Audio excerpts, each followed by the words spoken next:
Hey guys, Nathan here from RxG, and today we are back in Borderlands, a pre-sequel, and today we're looking at more of the skills of these characters, and specifically the Game Changer skills. Now, if you don't know what a Game Changer skill is, basically it is the 1-point skills in each skill tree that effectively change a lot of how your character is played. If you're an experienced player of Borderlands, then you probably take a look at these 1-point skills and think, yeah, I'll go down that tree.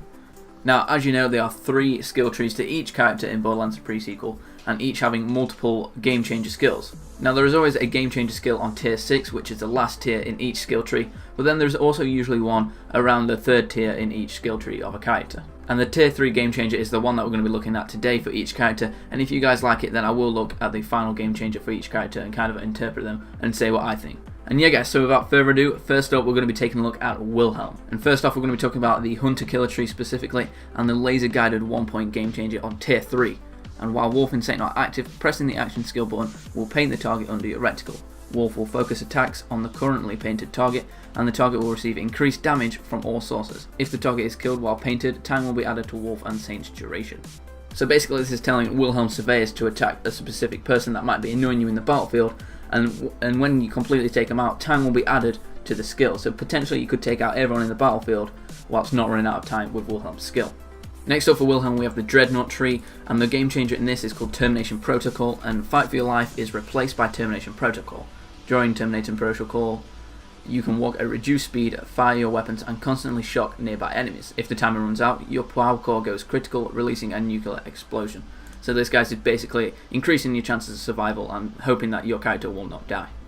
And finally for Wilhelm's character we have the Cyborg Commando tree, and specifically the Power Fist skill on tier 3, and this is a Cyborg augmentation arm, meaning it will change the visuals of his arm, and also melee will perform an explosive punch with extended range, and this ability also has a cooldown of 12 seconds. Next up we're going to be taking a look at Nisha the Lawbringer, and first up in the Law and Order skill tree we have the Game Changer Discipline, and upon receiving 10 order stacks your shields will be fully restored. Also at 10 or more order stacks you gain improved melee damage, gun damage and shield recovery delay for each order stack. This skill also raises your order stack cap by 5. So you can tell this skill tree is all about the strength of the character, and as you kill at one enemy with Nisha, she becomes even more stronger and able to kill more enemies. Next skill tree we're going to be looking at is Fan the Hammer, and specifically the skill Short Fuse, which again is on tier 3. After killing an enemy, all your shots deal bonus explosive damage for a short time. The closer the enemy is to you, the higher the damage. Again, this is more focused on making Nisha a better, stronger character as you get a kill, able to take out multiple enemies and faster with this skill. And finally, the final skill tree for Nisha is the Riflewoman, and the tier 3 Game Changer again is called Fistful of Bullets, and this increases your magazine size with all gun types by 3. And yeah guys, so now we're going to be moving on and taking a look at the character Claptrap. First up for his skill trees we have the Doom Trap skill tree, and the Game Changer for this one is Second Wind by TDR. When you enter Fight for Your Life, throw a Digistruct copy of yourself which explodes like a grenade, and you continually emit explosive novas.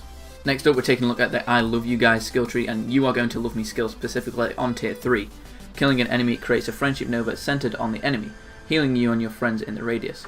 Allies who are low on health are healed more. Also unlocks action package Gun Wizard, and Gun Wizard is basically you and all your allies gain drastically increased fire rate and reload speed. This guys is a specifically good skill as it unlocks one of the action packages which are part of Claptrap's skill, where basically it picks a random skill and lets you use it in the battlefield.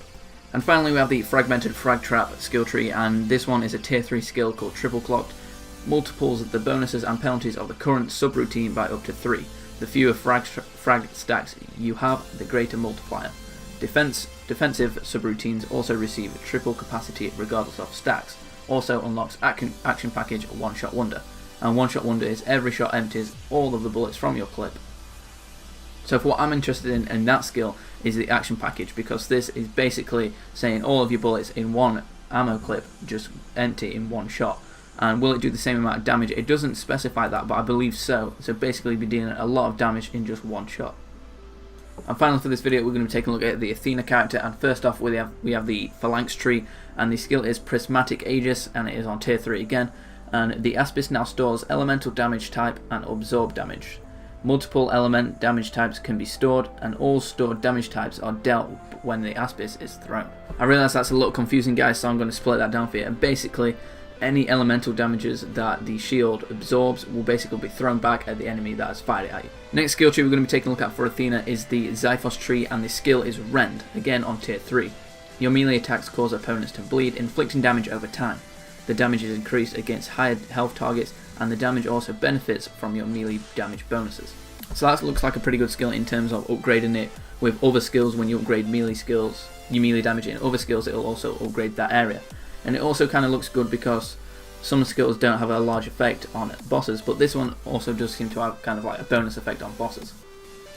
But finally guys, we're going to take a look at the final skill tree, which is Psionic Storm, and the skill is called Smite, again on tier 3.